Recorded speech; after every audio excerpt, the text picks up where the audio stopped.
Oke, standby, kamera ready, sound ready, 3, 2, 1, action.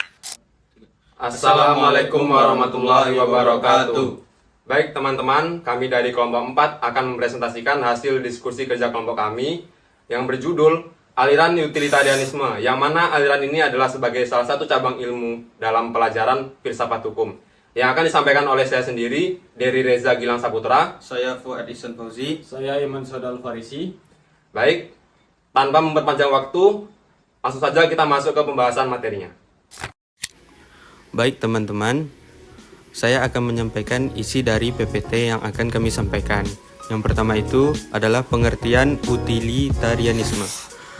Utilitarianisme berasal dari kata Latin yaitu utilis, yang berarti berguna, bermanfaat, berfaedah atau menguntungkan. Istilah ini juga sering disebut sebagai teori kebahagiaan terbesar, yaitu the greatest happiness theory. Dalam ruang lingkup besar, definisi utilitarianisme merupakan suatu paham etis yang berpendapat bahwa yang baik adalah yang berguna, berfaedah, dan menguntungkan. Sebaliknya, yang jahat ataupun yang buruk adalah yang tidak bermanfaat, tidak berfaedah, dan merugikan. Karena itu, baik buruknya perilaku dan perbuatan ditetapkan dari segi berguna, berfaedah, dan menguntungkan atau tidak. Dan prinsip ini tersusunlah teori tujuan perbuatan. Baik, saya akan melanjutkan pembahasan PPT kami, yaitu tentang esensi pemikiran utilitarianisme. Utilitarianisme sebagai teori sistematis pertama yang dipaparkan oleh Jeremy Bentham dan muridnya John Stuart Mill. Kemudian, aliran ini diluncurkan pada abad ke-18 yang berdasarkan diri pada dua keyakinan.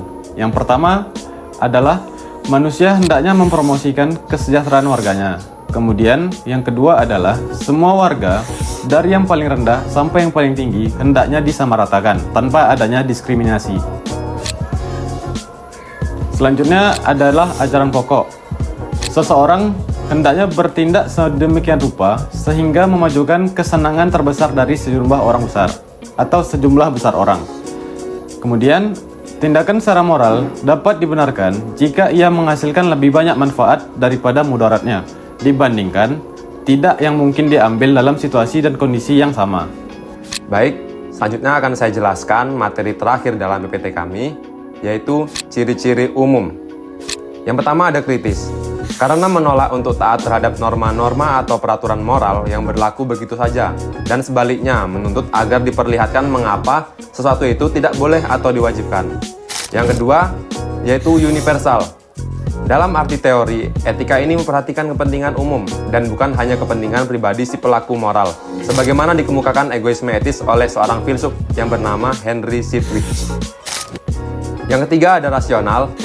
Bagi kaum utilitarian, hubungan seks di luar perkawinan yaitu secara moral tidak dapat dibenarkan baru kalau ada alasan yang masuk akal, yakni bila setelah dipertimbangkan dalam kenyataan akibat-akibat buruk dari hubungan seks di luar perkawinan lebih banyak daripada akibat baiknya. Selanjutnya ada tujuan. Menurut kaum utilitarianisme, perbuatan sekurang-kurangnya menghindari atau mengurangi kerugian yang diakibatkan oleh perbuatan yang dilakukan, baik bagi diri sendiri maupun orang lain. Adapun maksimalnya adalah dengan memperbesar kegunaan, manfaat, dan keuntungan yang dihasilkan oleh perbuatan yang akan dilakukan. Perbuatan harus diusahakan agar mendatangkan kebahagiaan daripada penderitaan, manfaat daripada kesia-siaan, keuntungan daripada kerugian bagi sebagian besar orang. Dengan demikian, perbuatan manusia baik secara etis dan membawa dampak sebaik-baiknya bagi diri sendiri dan orang lain. Baiklah teman-teman, mungkin hanya sekian penjelasan singkat mengenai tentang materi utilitarianisme dalam video kami ini. Kami mohon maaf apabila ada penjelasan yang kurang jelas dan kurang menarik dalam video kami ini. Akhir kata, sekian, terima kasih. Wassalamualaikum warahmatullahi wabarakatuh. Sebagai salah satu cabang ilmu dalam pelajaran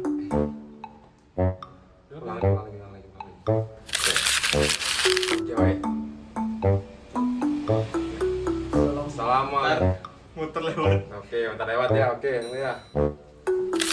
Baik, kami dari kelompok 4 akan mempresentasikan hasil diskusi kerja kelompok kami yang berjudul aliran utilitarianisme, yang mana aliran ini adalah sebagai salah satu cabang hukum. Ulang lagi. Atau wajah ngomong lah. Wajah ngomong be. Wajah juga.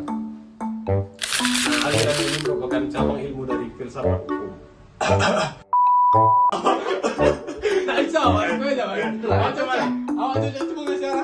Itu maksudnya masukkan beda sini.